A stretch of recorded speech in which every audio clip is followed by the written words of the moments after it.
सेल्पिंजाइटिस के मुतालिक बात करूंगी आपसे। इसे पीआईडी भी कहा जाता है, यानी पेल्विक इन्फ्लेमेटरी डिजीज़। फ़ीमेल की डिज़ीज़ है। फ़ीमेल में फैलोपियन ट्यूब्स की जो इन्फ्लेमेशन होती है उसको कहा जाता है सेल्पिंजाइटिस। ये यूजुअली बैक्टीरियल इन्फेक्शन की वजह से होती है, जिसमें गनोरिया का बैक्टीरिया है, इसके अलावा कैलमेडिया का है। ये बैक्टीरिया होते हैं जो इन्फेक्शन कॉज करते हैं और फीमेल रिप्रोडक्टिव ऑर्गन्स जो हैं वो इससे मुतासर हो जाते हैं।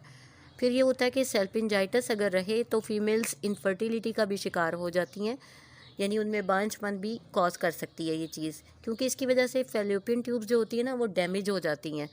जब इन्फ्लामेशन बढ़ती है ये डेफिनेटली इर्द गिर्द के पार्ट्स को भी डिस्टर्ब करती है, और ये इन्फ्लामेशन यानी सोजिश एक ट्यूब से दूसरे ट्यूब से होती हुई आसानी से फैल जाती है और फिर यूट्राइन एरिया में चली जाती है, ओवरीज में चली जाती है। तो ये ज़्यादा प्रॉब्लम क्रिएट करती है।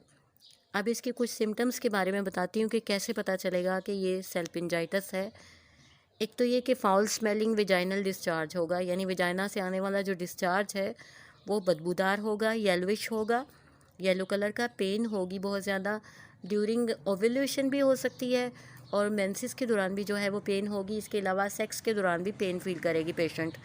फिर ये कि फ्रीक्वेंट यूरिनेशन होती है, यानी बार बार पेशाब की जो है वो प्रॉब्लम फील होती है, बार बार जाना चाहते हैं।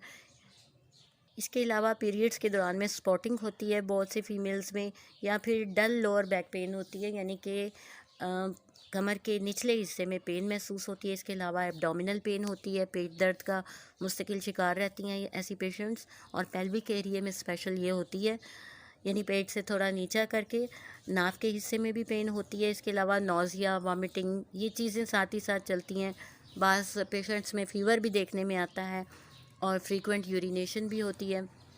कि चंद एक कॉजेज़ के बारे में बताती चलूँ तो कॉजेज़ में जब से मैंने सबसे पहले बताया कि बैक्टीरियल इन्फेक्शन होती हैं कुछ, जिसकी वजह से ऐसा होता है, या फिर अनप्रोटेक्टेड किस्म का सेक्स हो तो उस दौरान भी ऐसा होता है कि प्रोटेक्शन का ख्याल ना रखा जाए।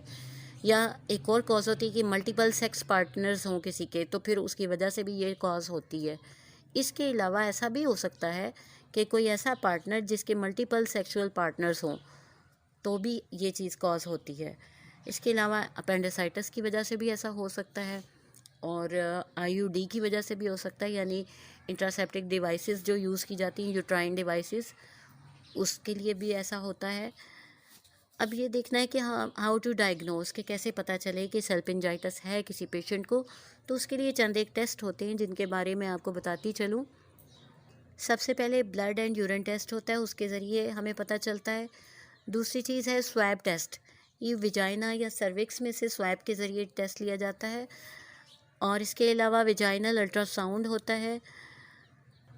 हिस्टेरोसेल्पिंजोग्राम एक एक्सरे टाइप होती है जिसमें सर्विक्स में इंजेक्शन लगाकर एक्सरे लिया जाता है। ये कुछ टेस्ट होते हैं जिनके ज़रिए पता चलता है कि सेल्पिंजाइटिस है या नहीं है। कॉम्प्लिकेशंस के बारे में बताती हूँ आपको कि इसकी कॉम्प्लिकेशंस क्या हो सकती हैं।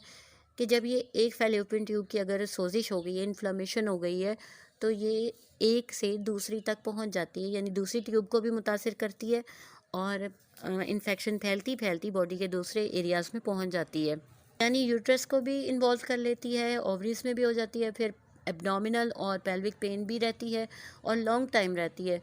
फिर बाज़ औक़ात ऐसा भी होता है कि ट्यूब्स में एडेसिवनेस आ जाती है, यानी कि वो तंग होना शुरू हो जाती हैं, और एट द एंड क्या होता है कि ट्यूब्स ब्लॉक हो जाती हैं। और ट्यूब्स का ब्लॉक हो जाना जो है इनफर्टिलिटी कॉज करता है, यानी कि बांझपन जो है वो कॉज करता है, क्योंकि ब्लॉक हो गई जब ट्यूब तो फिर डेफिनेटली ना वहाँ ओवम स्पर्म का आना जाना ही नहीं है, तो इनफर्टिलिटी हो जाएगी। इसके अलावा बाज़ औक़ात फैलोपियन ट्यूब्स में एब्सेस भी हो जाता है, कोई फोड़ा बन जाता है, कोई सिस्ट बन जाती है, या फिर एक्टोपिक प्रेगनेंसी हो जाती है। होम्योपैथिक में हमारी बहुत अच्छी मेडिसिन है इस सिलसिले में। मर्कसॉल है, क्रियाजोट है, सीपिया, कोलो, पल्सटीला, स्टाफी, हाइड्रोस्टस, मेडोराइनम, बेशुमार ऐसी मेडिसन हैं जो अकॉर्डिंग टू सिम्टम यूज़ की जा सकती हैं। जैसा कि देखिए सिम्टम्स वेरी करती हैं। इन्फ्लामेशन में हम कोई और मेडिसिन देंगे, लेकिन जहाँ ब्लॉकेज हो जाएगा वहाँ मेडिसिन बदल जाएगी। जैसे natrum carb is the top one medicine for the blockage of the fallopian tubes. आज के लिए इतना ही। नेक्स्ट टॉपिक तक के लिए अल्लाह हाफिज़।